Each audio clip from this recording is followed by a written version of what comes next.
नमस्कार दोस्तों, मैं महंत कुमार और आप देख रहे हैं हमारा YouTube channel MK high study centre. आज के इस वीडियो में हम देखने वाले हैं केमिस्ट्री का फर्स्ट चैप्टर ठोस अवस्था। इसका आज हम पार्ट 1 लेकर के आ गए हैं। आज इसको बहुत ही अच्छे तरीके से इसका इंट्रोडक्शन करेंगे।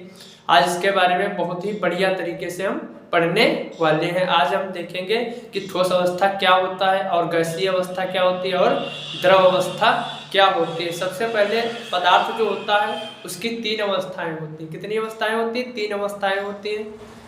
ठोस अवस्था, द्रव अवस्था और गैसीय अवस्था। इसकी कितनी अवस्थाएं? 3 अवस्थाएं होती हैं। हम तीनों अवस्थाओं को बारी बारी से पढ़ते रहेंगे। इससे पहले इसलिए आप लोग सब्सक्राइब कर दीजिए, क्योंकि हम पूरी केमिस्ट्री करवाने वाले हैं इसी चैनल पे। एमके हाई स्टडी जो चैनल हमारा है, इस पे हम पूरी केमिस्ट्री लेकर के आ गए हैं 12th की।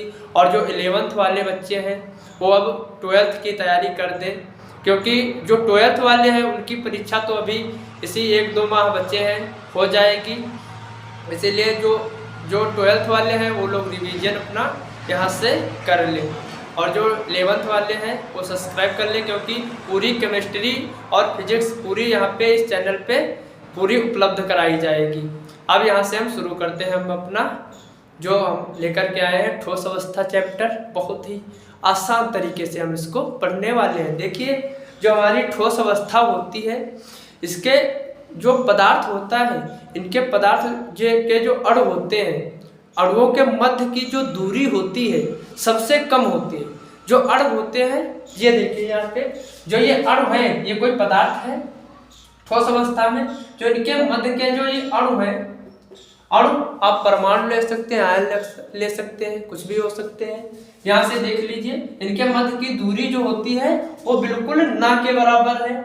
और जो अंतराणविक बल है, अर्थात आकर्षण बल, इनका सबसे तीनों अवस्थाएं जो, और एक है प्लाज्मा अवस्था, इसलिए हमने कहा तीनों अवस्थाएं, उनसे सबसे ज्यादा आकर्षण बल इसमें होता है। किसमें? ठोस अवस्था में। आइए हम इसको देखते हैं। ठोस अवस्था पढ़ेंगे, बेसिक इंट्रोडक्शन देखेंगे। हमारा आज है ठोस अवस्था, सॉलिड स्टेट। पदार्थ की 3 अवस्थाएं होती हैं। नंबर 1 ठोस अवस्था, और नंबर 2 द्रव अवस्था, और नंबर 3 गैसीय अवस्था। इसके बारे में हम पहले ठोस अवस्था सबसे पढ़ेंगे। ठोस अवस्था हमने लिख रखा है, इस अवस्था में पदार्थ के अणुओं के मध्य अंतराण्विक दूरी सबसे कम तथा अंतराण्विक बल सबसे अधिक होता है। इनका आकार व आयतन दोनों ही निश्चित होते हैं। ये आप देख सकते हैं, इनका आकार और आयतन किस लिए निश्चित होता है? जब उनके मध्य में आकर्षण बल अधिक होता है तो अणु एक में एकदम चिपके से रहते हैं, और उनके मध्य जो दूरी क्या होती है, ऑटोमेटिक वो दूरी कम पड़ जाती है। क्या? अणुओं के मध्य की दूरी, जब आकर्षण बल होता है तो एक में चिपक जाते हैं, जो मध्य की दूरी होती है वो ऑटोमेटिक कम हो जाती है। अब देखते हैं इसका जो हमारी द्रव अवस्था होती है। अब द्रव अवस्था के बारे में हम देखते हैं। द्रव अवस्था, इसको हम साफ कर देते हैं, रफ कर देते हैं। द्रव अवस्था के बारे में हम देख लेते हैं। यहाँ से कि जो दूरी होती है वो ठोस अवस्था से अधिक होती है, और जो आकर्षण बल होता है वो ठोस अवस्था से कम होता है। बस आपको इतना सा याद करना है। यहाँ पे आप डायग्राम देख लीजिए, हमने इधर उधर को बना दिया है ऐसे। इनका कोई क्योंकि आकार नहीं होता है, ये जिस पात्र में रख दिया जाता है ये उसी का आकार ले लेते हैं जो द्रव होते हैं। यहाँ पे देखिए, जो यहाँ पे इनके जो अणु है, ये अणु, इनके मध्य की दूरी जो होती है ये थोड़ा ज्यादा होती है। किससे? ठोस अवस्था से। इसके अणुओं के मध्य की दूरी किससे ज्यादा होती है? ठोस अवस्था से ज्यादा होती है। यहाँ पे देखिए, हम यहाँ पे देखेंगे द्रव अवस्था। इस अवस्था में पदार्थ के अणुओं के मध्य की दूरी ठोस अवस्था से अधिक तथा आकर्षण बल कम होता है। जो दूरी होती है वो ठोस अवस्था से अधिक होती है, जो बल होता है वो होता है कम होता है यहाँ पे। और ये जिस पात्र में रख दिए जाते हैं उसी का आकार ले लेते हैं। ये हमारा होता है द्रव अवस्था। समझ में आया? फिर से एक बार बताते हैं। इनके अणुओं के मध्य, इस पदार्थ के अणुओं के मध्य की दूरी ठोस अवस्था से ज्यादा होती है, और जो आकर्षण बल होता है वो कम होता है। आई होप आप लोगों को समझ में आ गया होगा। अब हम इसका देखेंगे गैसीय अवस्था क्या होती है। अब इसको हम जल्दी से रफ कर लेते हैं गैसीय अवस्था के बारे में। अवस्था क्या होती है?